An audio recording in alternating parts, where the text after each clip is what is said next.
Hello everyone, CSIR JRF exam analysis series के second video में very welcome. तो last video में हमने देखा था कि ये CSIR JRF का जो एग्ज़ाम होता है वो होता क्या है, कितने कैंडिडेट्स होते हैं, क्या अप्रॉक्सीमेट कट ऑफ्स जाते हैं एंड क्या डिफ़िकल्टी लेवल होता है क्वेश्चंस का। ठीक है, इस वीडियो में हम ये डिस्कस करेंगे कि अगर आपका एक बार JRF एग्ज़ाम निकल जाता है या नेट क्वालिफाई हो जाता है तो आप उस सर्टिफिकेट से क्या क्या मतलब कहाँ कहाँ अप्लाई कर सकते हो, ठीक है, कैसे यूटिलाइज कर सकते हो उस सर्टिफिकेट को, तो उस पर एक डिस्कशन करेंगे। तो भाई सबसे पहले स्टेप, अगर आप JRF क्वालिफाई करते हो या नेट क्वालिफाई करते हो तो सबसे पहले तो भाई पार्टी करेंगे, राइट। पहला पॉइंट तो यही आता है कि भाई एग्ज़ाम निकल गया तो पार्टी करेंगे। क्यों भाई, करना भी चाहिए ऑफकोर्स। अगर आपने कुछ अचीव किया है, कुछ अच्छा अचीव किया है मेहनत करके, तो ऑफकोर्स हमें सेलिब्रेट ज़रूर करना चाहिए अपने लोगों के साथ। ठीक है, तो चलो एक बार पार्टी शार्टी हो जाए उसके बाद फिर क्या करना है हमको सर्टिफिकेट के साथ। ठीक है, तो पहले देखते हैं कि आपने अगर JRF क्वालिफाई है, ठीक है, अगर आपने JRF एग्ज़ाम क्वालिफाई किया है, ठीक है, तो आप उस सर्टिफिकेट से क्या क्या कर सकते हो। ठीक है, तो क्या क्या यूटिलाइजेशन हो सकता है। तो पहला स्टेप, पहला जो आपका रहेगा यूटिलाइजेशन, वो तो डेफिनेटली आपका PhD एप्लीकेशन, राइट। तो इंडिया में अगर आपको PhD करना है और आपके पास JRF है, ठीक है, तो आप हर इंस्टीट्यूट में एलिजिबल हो। ठीक है, एंड हर इंस्टीट्यूट से मेरा मतलब सिर्फ IITs या NITs, ठीक है,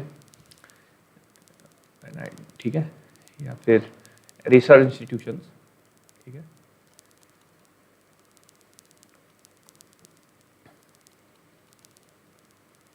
इतना ही नहीं है, इसके बाद हम CSIR labs, DRDO labs, right,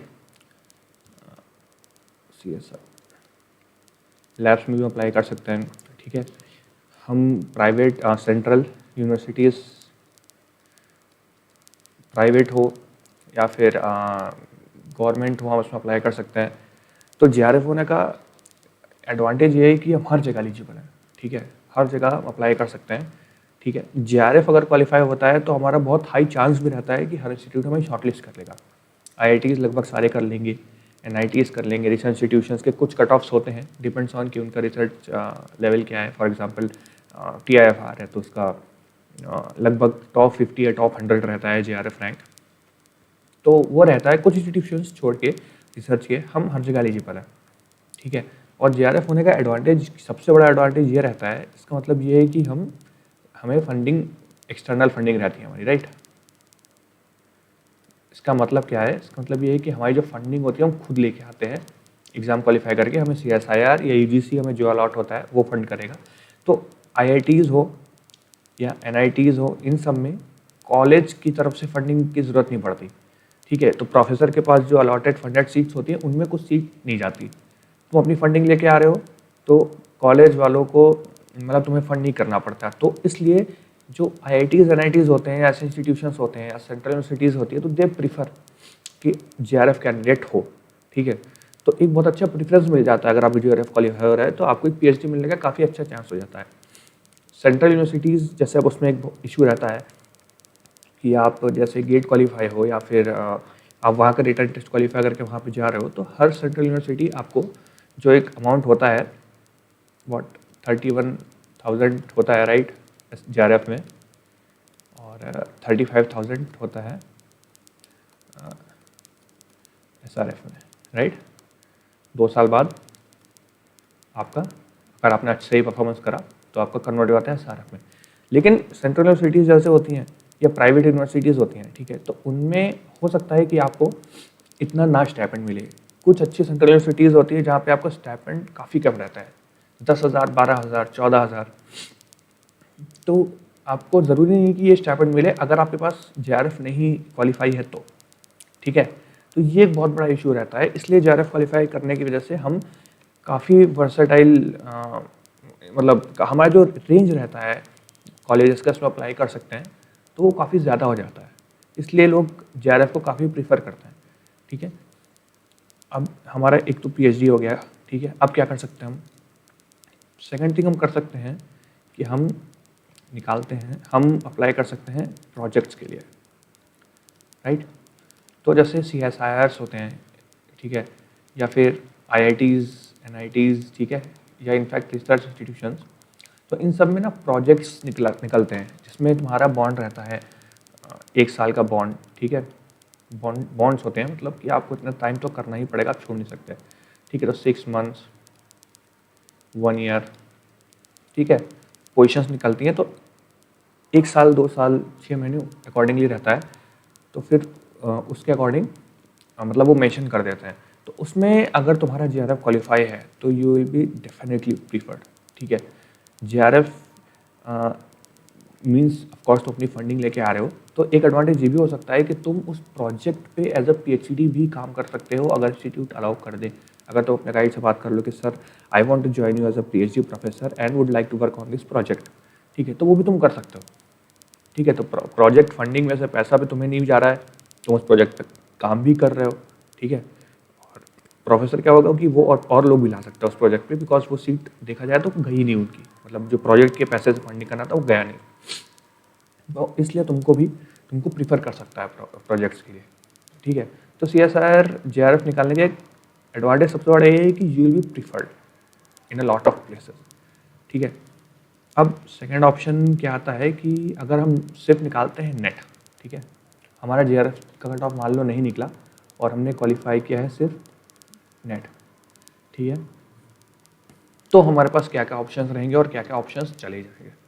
तो पहला ऑप्शन तो of course not all institutions but most of the institution, mini institutions, not all, ठीक है। तो PhD शॉर्ट लिस्टिंग जो होती है, ठीक है, उसमें तुम्हारा यूज़ करते हैं कई कई IITs होते हैं, not all of course, as I can recall, जो नेट के रैंक पे तुम्हें शॉर्टलिस्ट करते हैं।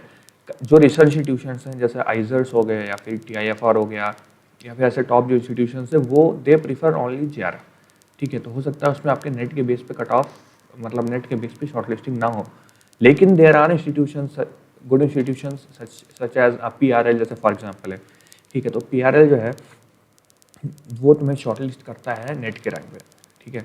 RRCAT है, आई थिंक वो भी लेता है नेट का। तो ऐसा आप वेबसाइट चेक करते रहोगे तो पता चल जाएगा। तो ऑफ कोर्स काफ़ी ज़्यादा, मतलब इतना वैरायटी नहीं रहेगा जितना आपके JRF में हो जाता, इतना वास्टनेस नेट, ठीक है, लेकिन काफ़ी इंस्टीट्यूशंस रहते हैं। वो उसका रीज़न क्या है, क्योंकि नेट में क्या होता है ना कि नेट में नो सेल्फ फंडिंग, ठीक है। जैसे JRF में हम अपना फंडिंग खुद लेके आ रहे होते थे, हमारी जो PhD होती है उसमें जो स्टाइपेंड मिलता वो हमें ऊपर से आता, CSIR या UGC आता, इसमें नो सेल्फ फंडिंग है। तो इसका मतलब क्या है कि इसके रैंक पे आप अगर कहीं शॉर्टलिस्ट होते हो और आपने इंटरव्यू निकाल के PhD ज्वाइन किया तो इंस्टीट्यूट आपकी सीट को फंड करेगा, आप खुद की फंडिंग लेके नहीं आ रहे हो, ठीक है। तो जैसे असिस्टेंट प्रोफेसर होते हैं उनके पास आई थिंक 4 सीट्स होती हैं, तो उनमें से अगर आप नेट पे जाते हो तो आपने उनकी एक सीट ग्रैब कर ली है फंडिंग वाली, ठीक है। तो वो चीज़ रहता है नेट में।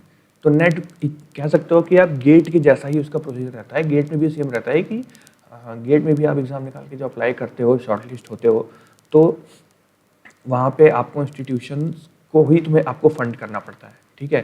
तो कई इंस्टीट्यूशंस में स्टाइपेंड वेरी कर जाता है उसके अकॉर्डिंग। सेम चीज़ इसमें है, अगर आपने नेट निकाला है और आप PhD ज्वाइन कर रहे हो तो इंस्टीट्यूट जितना स्टाइपेंड देने का बोल रहा है वहीं स्टाइपेंड देगा आपको। 31,000 और 38,000 वाला पैटर्न यहाँ फॉलो शायद ना हो। जैसा IITs NITs तो डेफिनेटली आपको दे देंगे, रिसर्च इंस्टीट्यूशंस भी दे देंगे, बट हो सकता है सेंट्रल यूनिवर्सिटीज़ आपको ना दे, ठीक है। Second option of course projects, ठीक है, सेम सेम लॉजिक, ठीक है। प्रोजेक्ट्स के लिए भी वो लोग बोलते हैं कि नेट क्वालिफाई होना चाहिए या JRF होना चाहिए या गेट होना चाहिए, ऐसा रहता है। तो उसके लिए आप शॉर्टलिस्ट हो सकते हो, ठीक है। अब नेट क्यों अलग से एक एग्ज़ाम हुआ, ठीक है। JRF में हम लोग लिख देते हैं चीज़, या फिर नेट का यूज़ क्या था अगर गेट ऑलरेडी हो रहा है, ठीक है, तो why not JRF and then GATE. NET का सबसे इम्पॉर्टेंट एप्लीकेशन क्या है, तो नेट का सबसे इम्पॉर्टेंट जो एप्लीकेशन है वो आता है हमारा, ठीक है, एलिजिबिलिटी फॉर लेक्चरशिप, ठीक है।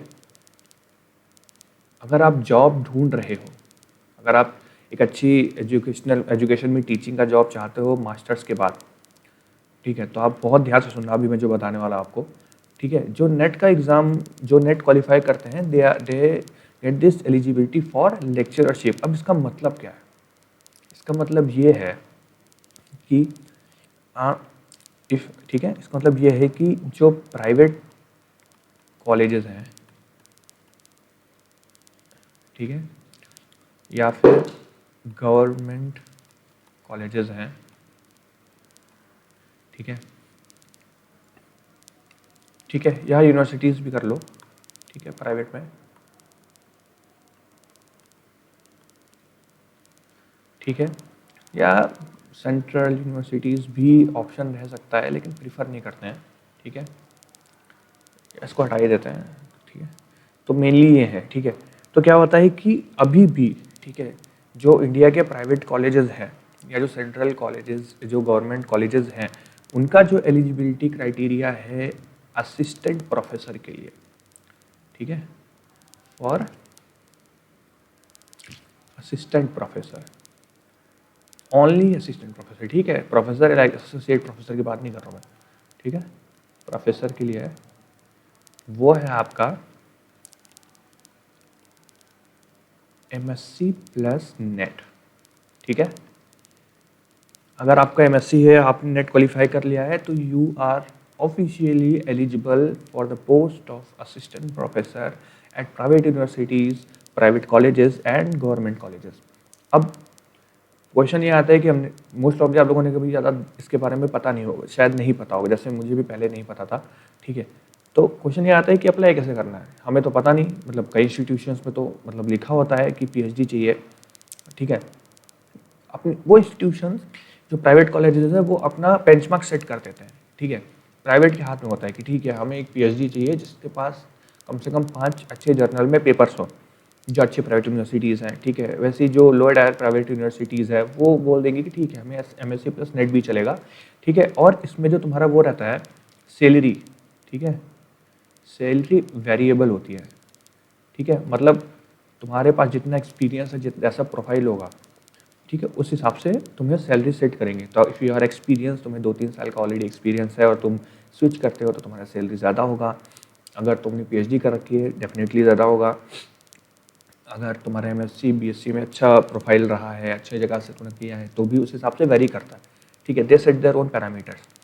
गवर्नमेंट कॉलेजेस में ऐसा कोई इशू नहीं होता, लेकिन गवर्नमेंट कॉलेजेस में अगर तुम्हें ज्वाइन करना है तो उसके लिए तुम्हें सेपरेटली, जैसे प्राइवेट में क्या होता है कि वो अपनी वेबसाइट पे निकाल देते हैं कि assistant professor in physics needed, या रिक्रूटमेंट ड्राइव करते हैं हर साल, मे बी 1 साल में 2 बार, ठीक है, डिपेंडिंग की सीट कितनी वेकेंट रह गई है, ठीक है। तो उस हिसाब से वो लोग ड्राइव करते हैं, वो एलिजिबिलिटी क्राइटेरिया देते हैं और अपने हिसाब से फिर वो इंटरव्यूज लेके सैलरी डिसाइड करते हैं। प्राइवेट कॉलेजेस और सेंट्रल यूनिवर्सिटीज़ भी सेम चीज़ फॉलो करती हैं। जैसे आप DU की वेबसाइट पे जाओगे, या BHU है, DU हो गया, मतलब हाँ, जितनी भी सेंट्रल यूनिवर्सिटीज़ हैं मोस्टली, तो वो अपनी वेबसाइट पे निकाल देती हैं कि असिस्टेंट प्रोफेसर रिक्वायर्ड, या एसोसिएट या प्रोफेसर, कि हमारे रिक्रूटमेंट चल रहा है, अप्लाई कर दीजिए। गवर्नमेंट कॉलेजेस के मतलब इसमें क्या होता है, ठीक है, इस केस में होता है आपके जो एक कॉमन एग्ज़ाम होता है, ठीक है, common exam for each state, ठीक है, कॉमन एग्ज़ाम होता है हर स्टेट के, ठीक है। कौन कंडक्ट कराता है? अब जैसे राजस्थान है, ठीक है, तो राजस्थान में कराता है RPSC, ठीक है। UP है तो UPHESC।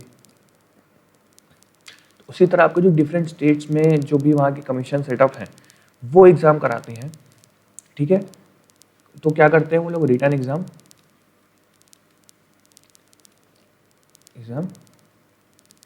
ठीक है, फॉलोड बाय इंटरव्यू, ठीक है। तो यहाँ पे आपका प्रोफाइल इतना मैटर नहीं करता, ठीक है। आपने MSc IIT से की है, या आपने MSc NIT से की है, या सेंट्रल से की है, या कहीं से भी की है, कोई फ़र्क नहीं पड़ता। If you perform good in written exam and the interview, you will definitely get the seat, ठीक है। तो ये कॉमन रहता है, मतलब यहाँ पे कोई ऐसा नहीं रहता कि आपका एकेडमिक स्कोर कैलकुलेट हो, या फिर हाँ, कुछ कमीशंस ऐसे हैं जहाँ पे आपका इंटरव्यू डायरेक्ट हो सकता है, होता है, ठीक है। वो मैं नाम अभी मुझे रिकॉल नहीं हो रहा है। तो कई जगह पे, कुछ जगह पे भी कमीशंस में ऐसा रहता है कि वो आपका एक एकेडमिक स्कोर बनाते हैं depending upon your marks in BSc MSc, ठीक है। फिर कितना आपका 10th में था 12th में था, तो उसके अकॉर्डिंग आपके मार्क्स बनाते हैं, ठीक है। और फिर आपका इंटरव्यू के लिए शॉर्टलिस्ट करते हैं कैंडिडेट, तो वो एक एकेडमिक स्कोर होता है, ठीक है। तो उस पर करते हैं, लेकिन मोस्ट ऑफ दी प्लेसेस में आपको जो एग्ज़ाम होता है वो रिटन एग्ज़ाम प्लस इंटरव्यू का ही पैटर्न फॉलो होता है, ठीक है। तो ये चीज़ अपने को देखने का रहेगा। तो सबसे बड़ा एडवांटेज जो हमारा नेट का रहता है वो ये एडवांटेज रहता है कि we are eligible to apply for assistant professor post across India, ठीक है। तो इंडिया में अभी भी, ठीक है, आप इस दुविधा में मत रहिएगा, जो गवर्नमेंट कॉलेजेस इंडिया में है, ठीक है, मैं गवर्नमेंट कॉलेजेस की बात कर रहा हूँ, जो इंडिया में है वहाँ पे PhD चाहिए, ठीक है। अभी तक ऐसा नहीं हुआ है, फ्यूचर में हो जाए तो can't say anything about that, उस चीज़ का ध्यान रखना है, ठीक है। तो हम MSc प्लस नेट के बाद ये एग्ज़ाम की प्रिपरेशन करके या फिर रेगुलरली करके, ठीक है, हम लोग क्वालिफाई करके फिर इंटरव्यू दे के अपना एक अच्छी पोस्ट ले सकते हैं, ठीक है। और काफ़ी अच्छी सैलरी, गवर्नमेंट की सैलरी रहती है आपको, जो भी वहाँ का जो पे ग्रेड सेट रहता है, तो ये अक्रॉस इंडिया सेम है, ठीक है। तो इसमें ऐसा नहीं रहता है कि आपको कॉलेजेस कैसा वो आपको जो सैलरी मिलेगी वो आपकी प्रोफाइल के हिसाब से मिलेगी, नहीं, उनका पे ग्रेड सेट है, तो आप उस पे वहीं आपको पे मिलेगा एग्जैक्टली अगर आप इस पोस्ट पे आते हो। लेकिन आप एसोसिएट में मोस्ट प्रॉब्ली आपसे PhD मांग लिया जाएगा, तो कई लोग ये करते हैं कि ठीक है असिस्टेंट प्रोफेसर ज्वाइन कर लिया, 1-2 साल कर लिया, एक्सपीरियंस ले लिया, फिर पार्ट टाइम PhD में एनरोल कर दिया, PhD भी कर रहे हैं, असिस्टेंट प्रोफेसर भी है, ठीक है, और एक्सपीरियंस भी गेन कर रहे हैं। तो ये बहुत अच्छा काम हो सकता है अगर आप if you are looking for settling down. Competition अच्छा रहता है बट अवार्ड भी उतना ही अच्छा है, ठीक है। तो अभी इसमें हम फिर एक बार रिकैप कर देता हूँ, ठीक है, रिकैप कर लेते हैं एक बार कि सॉरी, हाँ, ठीक है। तो देखते हैं, तो JRF में क्या कर सकते हैं, PhDs नियरली एवरीवेयर, ठीक है। अपने हम लोग को वेबसाइट चेक करते रहना है, और जब भी फॉर्म्स आ रहे हैं, साल में 2 बार इनटेक होता है, जनवरी में भी और जुलाई अगस्त सेशन में भी, तो हमको उसके हिसाब से अप्लाई करते रहना है। आप बार बार अप्लाई कर सकते हो, ठीक है, लेकिन आपको एक बात का ध्यान रखना है कि JRF होता है वो हमारा 5 ईयर्स का ही फंडिंग देता है, ठीक है। अगर एक्सेप्शनल केस है तो +1 कर सकते हैं एक और फंडिंग 5 ईयर्स का रहता है। तो आप अगर ये सोच रहे हो कि आपने एक इंस्टीट्यूट में PhD ज्वाइन किया JRF पे, तो वहाँ आपने 1-2 साल काम किया या 1 साल काम किया और आपको वहाँ पे PhD में मतलब आप कंफर्टेबल नहीं हुए या सेटल डाउन नहीं हो पाए या फिर कुछ रीज़न की वजह से आपको PhD छोड़ के कहीं और ज्वाइन करना पड़ गया, तो आपने 1 साल का यहाँ पे फंडिंग उठा लिया है, ठीक है। तो आपको जो रिमेनिंग बचेगा आप उसी को ही वहाँ ट्रांसफ़र करके फ्रॉम द बिगनिंग पा सकते हो, ठीक है। तो एक जगह आपने 1 साल उठा लिया, तो अगली बार आप फिर से 5 ईयर्स का नहीं चालू होगा, आपके बचेंगे 4 ईयर्स, और JRF निकालने के 2 साल के अंदर ही आपको PhD में एनरोल होना होगा, ठीक है। JRF की जो वैलिडिटी होती है, ठीक है, वो होती है 2 ईयर्स। 2 ईयर्स का मतलब ये है कि 2 ईयर में आपको PhD में एनरोल होना है, ठीक है। इसका मतलब ये नहीं है कि आपको सिर्फ 2 साल ही PhD 2 साल ही JRF का स्टाइपेंड मिलेगा, नहीं, आपको 2 साल के अंदर PhD में एनरोल होना है, उस दिन से आपका फिर JRF काउंट होगा, ठीक है। मतलब उस दिन से आपका पहला महीने का स्टाइपेंड, फिर 1 साल 2 साल 3 साल, ठीक है। नेट का सर्टिफिकेट जो होता है इसकी वैलिडिटी होती है लाइफ टाइम, ठीक है। तो ऐसा नहीं है कि गेट की तरह नहीं है कि आपको गेट एक बार निकाला और 3 साल, या फिर JRF एक बार निकाला 2 साल, ठीक है, 2 साल, और UGC में आपका 3 साल वेट रहता है JRF का, ठीक है। नेट में वैलिडिटी लाइफ टाइम है, तो एक बार नेट निकल गया और आप चाहते हो असिस्टेंट प्रोफेसर के लिए, ठीक है, एक बार एग्जाम नहीं निकला, अब दोबारा ट्राई कर सकते हो, अगेन एंड अगेन ट्राई करते रह सकते हो जब तक आप कहीं अच्छे से सेटल नहीं हो जाते। तो it's a life time opportunity, मतलब लाइफ टाइम में रहता है। हाँ, तो फिर हम लोग देखते हैं, हमें फिर से रिकैप करते हैं। JRF में हम PhD में जा सकते हैं, प्रोजेक्ट्स में अप्लाई कर सकते हैं, नेट के सर्टिफिकेट से हम PhD में यहाँ अप्लाई हो सकते हैं, लेकिन ऑफ कोर्स थोड़ा नैरो डाउन हो जाता है, ठीक है। हर इंस्टीट्यूट मतलब मतलब काफ़ी इंस्टीट्यूशंस आपको कर लेंगे नेट के रैंक पर shortlist, but it's not sure कि आप जिस इंस्टीट्यूशन में आना चाहते हो वहाँ पे डेफिनेटली नेट पे हो, आपको चेक करते रहना पड़ेगा। प्रोजेक्ट्स में भी शॉर्टलिस्टिंग हो सकती है आपकी। फिर एलिजिबिलिटी ऑफ लेक्चरशिप जो सबसे बड़ा फैक्टर रहता है नेट में, वो रहेगा, ठीक है। नेट सर्टिफिकेट ध्यान रखिएगा आपको तभी मिलेगा अगर आप MSc अपीयरिंग है, ठीक है, वाइल अपीयरिंग फॉर एग्जाम, ठीक है। अगर आप MSc अपीयरिंग है, ठीक है, जब आपने एग्जाम अपीयर किया तो आप नेट का सर्टिफिकेट पा सकते हैं after completing the degree and then sending the documents. ऐसा नहीं है कि आप फर्स्ट ईयर में हो, आपने नेट निकाल लिया, आपको सर्टिफिकेट तुरंत मिल जाएगा, ठीक है। आपको डिग्री कंप्लीट करनी पड़ेगी, उसके बाद आपको अपने डॉक्यूमेंट्स जो भी रिक्वायर्ड है वो आपको CSIR या फिर UGC जो भी आपको अलॉट हुआ है, ठीक है, उसके लिए आपको भेजना पड़ेगा, ठीक है। JRF में भी सेम है। JRF में लेकिन एडवांटेज क्या है कि JRF आपको तब भी मिल सकता है अगर आप MSc पास आउट है, BSc पास आउट है, ठीक है, यू कैन क्वालिफाई JRF, ठीक है।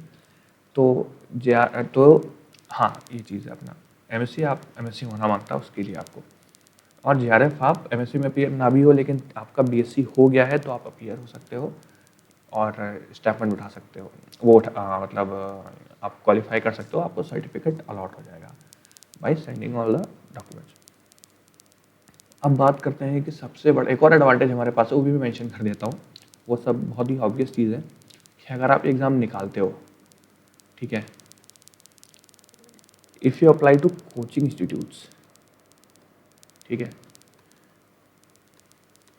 अगर आप चाहते हो कोचिंग इंस्टीट्यूट्स और आप एग्ज़ाम क्वालिफाई करते हो तो आप डेफिनेटली अप्लाई करो कोचिंग इंस्टीट्यूशंस में, ठीक है। JRF नेट की जो भी कोचिंग्स हैं बहुत ज़्यादा नहीं है इंडिया में, जिस हिसाब से हमारे पास एप्लीकेंट्स रहते हैं उस लेवल पे, उस हिसाब से अभी तो नहीं है। ऑफ कोर्स अभी जो सिस्टम एक सेटअप हो गया है तो उसकी वजह से अभी सब ऑनलाइन हो रहा है, तो उसकी वजह से now we can see a boom in the number of coaching institutions, number of lectures and everything online. तो अगर आप कोचिंग इंस्टीट्यूशंस में अभी अप्लाई करोगे JRF नेट निकालने के बाद तो एक अच्छा आपको सैलरी मिलेगा, ठीक है, अगर जिस हिसाब से आपका रैंक होगा और जो आपकी टीचिंग स्किल्स होंगी।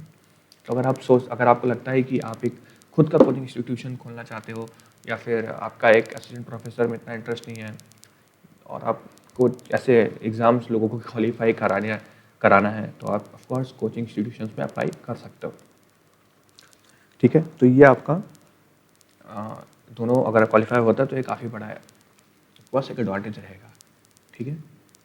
तो आई होप आपको अच्छा लगा होगा ये वीडियो। आज की वीडियो में इतना ही मेनली। आई होप आपके कुछ अगर आपके कोई डाउट है, आपको कुछ चीज़ पता करनी है JRF नेट सर्टिफिकेट से रिलेटेड, अगर आपको इस वीडियो में कोई ऐसी चीज़ समझ में ना आई हो तो you can definitely comment and I try to answer it to my best capability and that's it for today and see you soon guys. Thank you very much. All the best.